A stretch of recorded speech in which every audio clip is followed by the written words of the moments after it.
for the TFON podcast here for season 3, episode 2. I got my man Meyer in the building, fresh off the Bearcats' first fall camp practice at Nipper Stadium. They're heading to higher ground on Friday. Probably be heading there later on today. But Neil was in the stadium, not in the building because it wasn't the arena today. But Neil, how you doing today?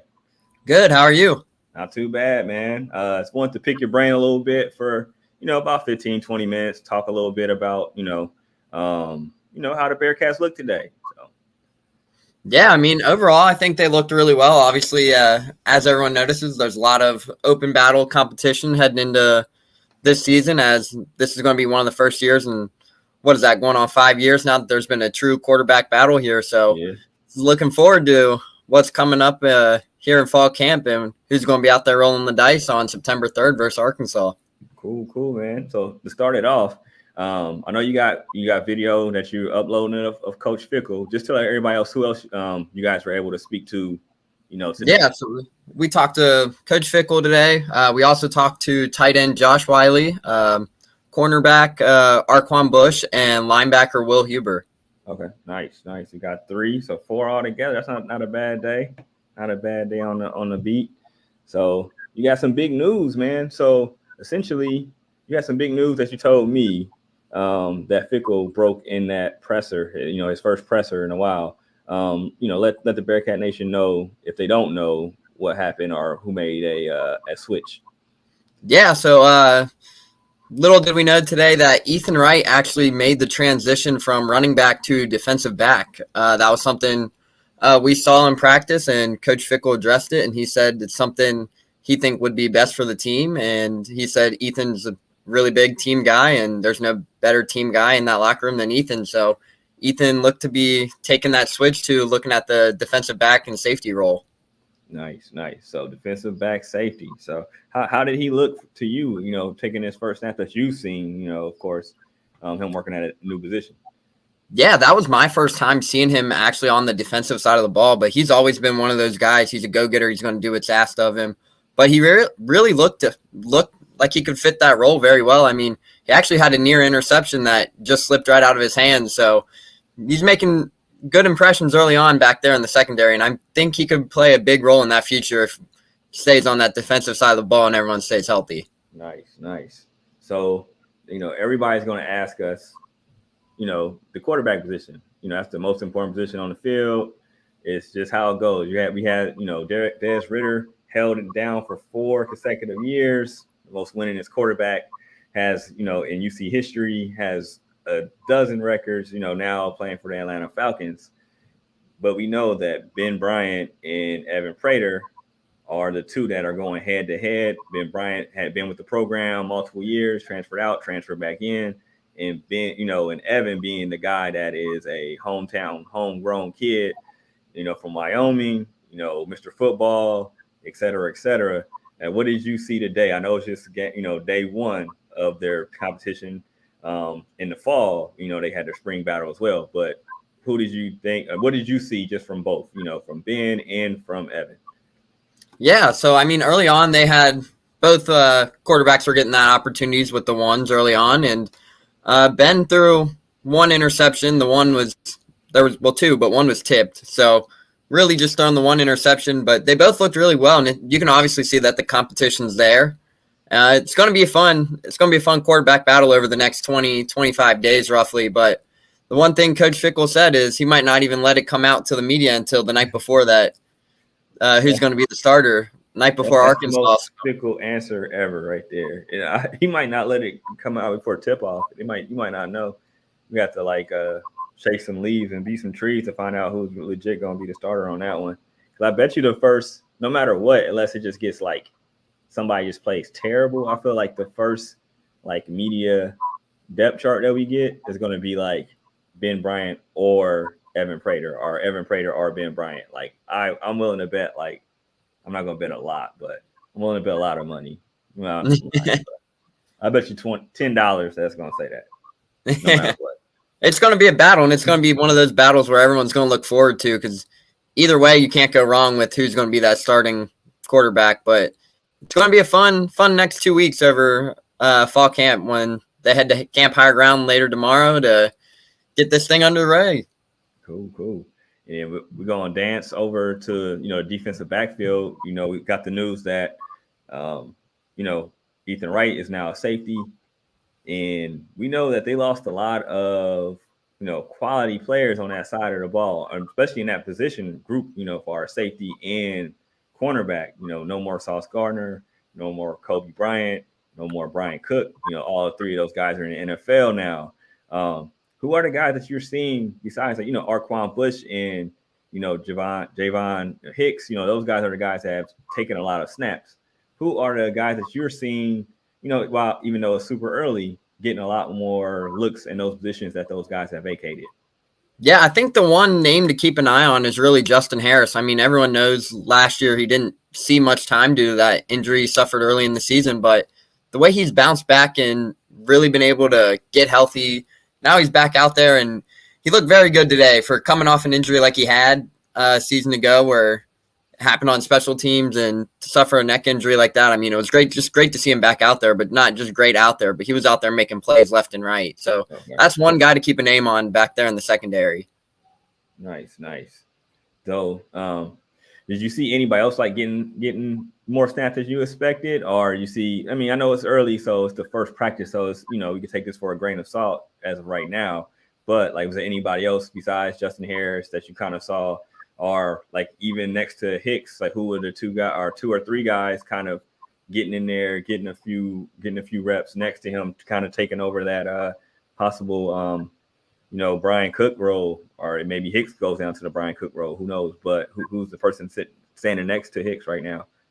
Yeah, I mean, there's quite a few different options. Obviously, you have a guy and a veteran like Jacob Dingle, and then you also have the sophomore and Brian Threats was getting a lot of good looks today. So, I mean, those are two guys you could expect to see at some point in the backfield this upcoming season for the Bearcats. But then you look at the cornerback role, you have guys like Taj Ward, Todd Bumpus.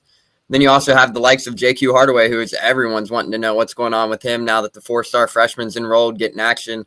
But I think the biggest thing with that defensive back room is what Kerry Combs has brought back to Cincinnati. I think the way he's really getting those guys involved, he's very energetic, high energy. I think that's going to really change a lot of momentum for the Bearcats secondary. Nice. Yeah, Kerry, man, that dude is like, I hope when I'm his age, I can move around and have that much energy. For real. That dude is like a ball of energy. He probably drinks like 20 cups of coffee before you see him at 9. Yeah, he gives you that vibe. You just want to run through a wall no matter what time of day it is. For sure. So, yeah, that's legit. So, with it being new corners out there, did you see, the wide receivers making a few more plays than we're kind of used to seeing, or did you kind of see it being like a 50-50 type of thing? Because normally the defense is always ahead of the offense when camp first comes around. What did you see today on that side of the things? Yeah, on that defensive side of the ball, yeah, they lost guys like Kobe, Sauce, Brian Cook, and Will Huber even said you just can't throw anyone in there and just expect them to take over and be better. Those guys are where they're at for a reason. And honestly, I think that defense is gonna scare a lot of people. I mean, it's going to shock a lot of people as well, too, with how much talent they lost. But then you look at the people they brought in. I mean, you bring in a guy like Ivan Pace, Deshaun's brother.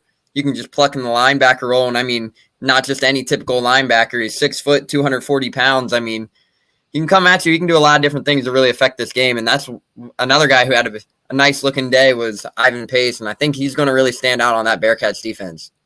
Nice. So that sounds legit. I mean, sounds like everything that I expected, especially for day one. I don't know, man. I mean, I'm excited just in general, just to see what's going to happen. It's probably the first year, and at least since probably Fickle has come here, since it's been so many position battles or more open positions. He's always had an open competition, but at the same time, they had people that you knew were going to be starting no matter what. And then for them to have so many question marks per se on that side, and then to have like a defensive line that's stable and an offensive line that's stable, like you couldn't have planned that much better, to me personally. To have a new quarterback, but you got an offensive line that's all intact. Everybody started last year, and then you got D-line that's all had a lot of playing experience. Plus the young guys got some experience last year as well. So it's like a win-win for them, even with the changeover. So it's, you got a strong line on both sides, and the athletes they got, it's gonna come in. It's gonna show on Saturday. So I'm interested to see how this plays out. How like the ones and twos, how some people may not start, but they're like 1As or 1Bs per se. Especially on that linebacker position, I could see them having like a solid rotation of 6 guys personally. I would agree with that, even at that linebacker role. But even on the defensive back role, there's still, you can go 6-7 guys deep on that team. So it's not anybody's given day of who's going to be out there come September 3rd versus Arkansas for both of those guys. So most of those position groups, it's going to be a battle, and we'll see on September 3rd who those starters are. For sure. So with that, man, I was wanting to pick your brain on that part. First class, first practice. I know, we'll be at more. I know you're going to be there Friday and the other days as well. So we'll come back around to that. But let everybody know, just in general, like where they can, find your work. I know I have this streaming on YouTube, Facebook, and Twitter, but just let them know where they can find Neil Meyer on social media. Yeah, you can find me at Twitter at MeyerNeil6, and then my Instagram handle is MEYNE5421, and you can find all of our stuff at thefrontofficenews.com. And you can also follow JT as well. Yep, follow me. _JT_Smith. But yeah, and then for everybody out there, man, make sure you guys head over to 513shirts.com and get y'all some TFON gear. We're still waiting on ours, so ours is coming. So some people got their gear before us, and that's cool. It's no problem with that. But make sure you guys head over there, get y'all a hat, get y'all a shirt, and then when y'all do, man, post it so we know what's going on, so we know who's supporting and everything like that. So, and then follow, the website, thefrontofficenews.com. Follow us on Instagram as well, and Twitter, which is Front Office News. And then we're on Facebook. People really don't check with us on Facebook as much though, but it's like front office on there, the Front Office. But once you click on there, you'll see all the stuff that we post every day as well. So, we just wanted to give you guys a quick touch on camp, with our second podcast. So, but just make sure you guys check out Neil. Neil's been doing a fantastic job. Me, him, and Alex Meacham, we have like some stuff we're working on that I think fans will like once it comes to fruition. But once we pencil that in and get locked in, we'll give you guys a little bit more information. But just be on the lookout. We got a nice little surprise for Bearcats fans that we're working on that we should be getting done within the next few months. So be on the lookout on that, and make sure you guys go get some TFON gear. And also, if you guys gamble, hit the link on our website. We give you guys a free play on betus.com. Just TFON 125. So go there, sign up, use that link. It's not a spam link. Just go there, click on it, use TFON 125, and you guys will get a free play. So who don't want to make any extra money in for free, right? And if y'all pick the right one, y'all got some free money in the account. Just let me know if y'all use that too. So then I'll be on the lookout for that. But I'm JT Smith, my guy Neil. Thanks for coming in and last minute coming in on the pod and talking a little bit about today's first camp practice, man. So y'all make sure I hit up the site. He's got some stuff that's loading up probably as we speak, and then we'll have this on Spotify and everything probably later on tonight. So I'm JT Smith. That's my man Neil Meyer. We're signing out.